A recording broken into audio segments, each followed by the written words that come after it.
So the next question comes from my good buddy Doom Rules. Well, unlike the previous questions I've looked at so far, I'm actually not going to tell you guys what question Doom Rules has asked, because there's a bit of a story to it, and telling you the question would kind of give away the ending. So I'm going to be a little bit self-indulgent and tell you guys about an overseas trip of mine, which is easily one of the highlights of my life. Absolutely amazing experience. But it is a bit of a long story, so hopefully I won't bore you. So it started a few years ago at Melbourne Airport.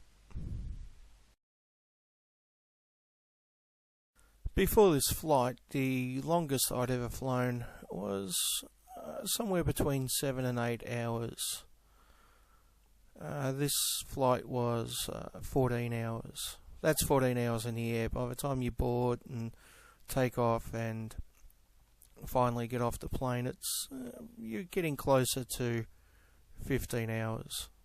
So after 14 hours in the air, I finally arrived at Dubai International Airport. So I proceeded to walk from one end of Dubai International Airport to the other, go through security yet again, and sit down and wait for my next flight, because Dubai International Airport wasn't my final destination, it was just a stopover. I was lucky enough to have a window seat, and we were flying over the Arabian Peninsula, the Red Sea, and parts of Africa. So I managed to take these photos out the window. Taking photos through the plane's window is hardly an ideal situation for good photography, but despite that, I'm still quite happy with the way these photos turned out. They're not perfect, but then again, it's not every day you get to see this. So this was another 14-hour flight. Yay! 2 14-hour flights back to back. I really do love flying, but spending around 30 hours sitting on planes even pushes my limit. But after another 14 hours in the air, closer to 15 hours sitting on a plane, I finally reached Rio International Airport. So let's just say I was extremely happy to be able to stretch my legs at Rio International Airport. Unfortunately, I was only able to do this for an hour because I had yet another flight to board. Yep, that's right. Rio wasn't my destination. It was just another stopover.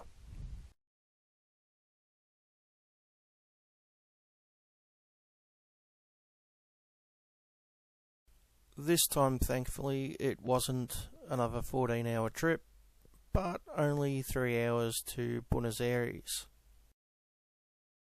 So at this point I'd been well over 2 days without sleep. Did I mention I can't sleep on planes? I've actually managed to sleep on a plane trip once since then, but yeah, I got no sleep on the 30 plus hours I spent in the air. So yeah, it was a very long, tiring trip to get to Buenos Aires Airport. So I finally made it through customs and grabbed my bags, and then I grabbed the first taxi which I saw, which in itself was an interesting experience. I'll read you a little bit of what I wrote about the interesting experience. Had an interesting trip from the airport with taxi driver Steve. I'm positive Steve isn't his actual name, but that's as close as I could get. Not Steve's fault. I'm the one who doesn't speak Spanish, but I suspect that even if I did, I still would have had problems. Steve had an interesting way of driving. Shall we even call it driving? He would turn around to ask me a question, which I had no chance of understanding, while swerving in and out of traffic. Not just a quick glance, but fully turned around chatting to me. He didn't do this once, by the way, but continuously, and it's a long way from the airport. It made me wish I was back in the traffic in Bangkok. When I got in the taxi, I went to put my seatbelt on. He gestured that I didn't need to. Yeah, I did need to.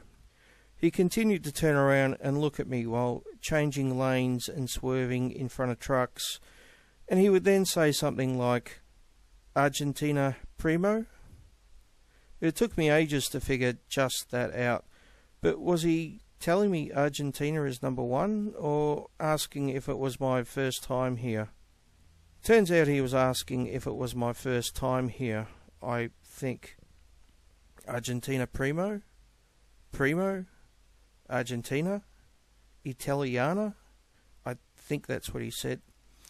Argentina primo? Primo? Something something? Something Argentina primo? The whole time turned fully around, facing me as if someone else was driving. He would half swerve into this lane and then just swerve over the other way like it was nothing. He would turn around just to see the truck in time, like some kind of strange truck sensing superpower, and then just turn back to me and continue with Argentina primo. We also established that Argentinian girls are the best. Turns out Steve was a good guy, but he had me wondering if I had spent so long travelling on planes just to die in a car crash. Now that would have been ironic. So upon reaching the hotel, I checked in and had a very good night's sleep. Woke up the next morning, showered, had something to eat, walked around the local area, did a bit of photography, and then went and checked out of my hotel. You see, Buenos Aires wasn't my final destination. It was just another stopover. This time I headed to the Argentinian domestic airport, which is absolutely crazy on a sad day. Totally packed with people everywhere. It's just total chaos. Or at least it was the time I was there. And after a little bit of a wait, I boarded yet another plane. Yes, plane trip number 4.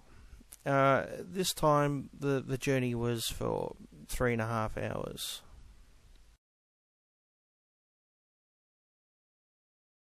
The photographic opportunities weren't anywhere near as good as from Dubai to Rio, and a lot of this trip was actually obscured by clouds.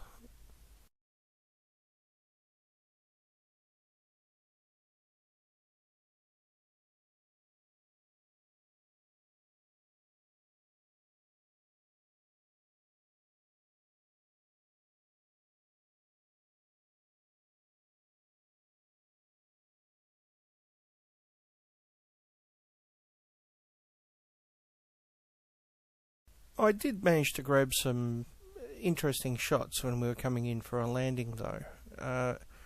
That's a mountain poking through the clouds, by the way.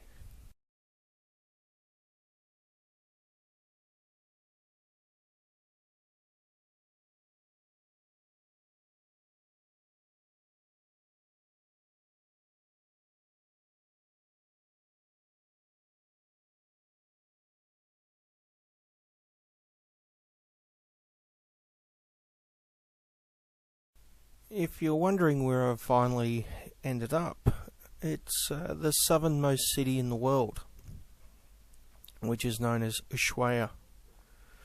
It's a beautiful little place surrounded by huge snow-capped mountains.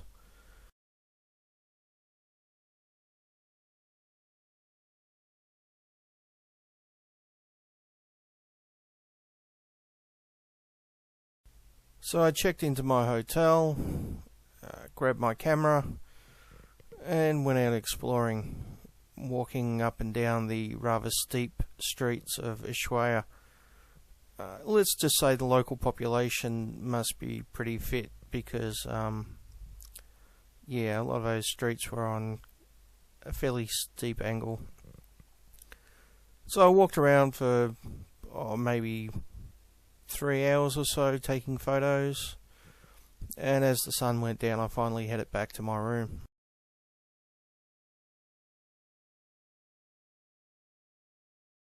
So the following day I took some more photos and had a rather interesting meal with some fellow travellers, some from America, one from Canada, one from England.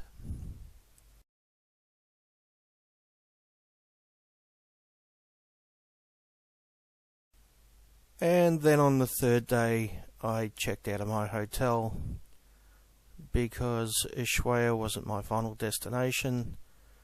It was just another stopover.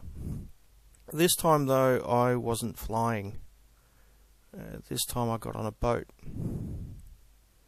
But if you want to know where my final destination was, you're going to have to watch next episode.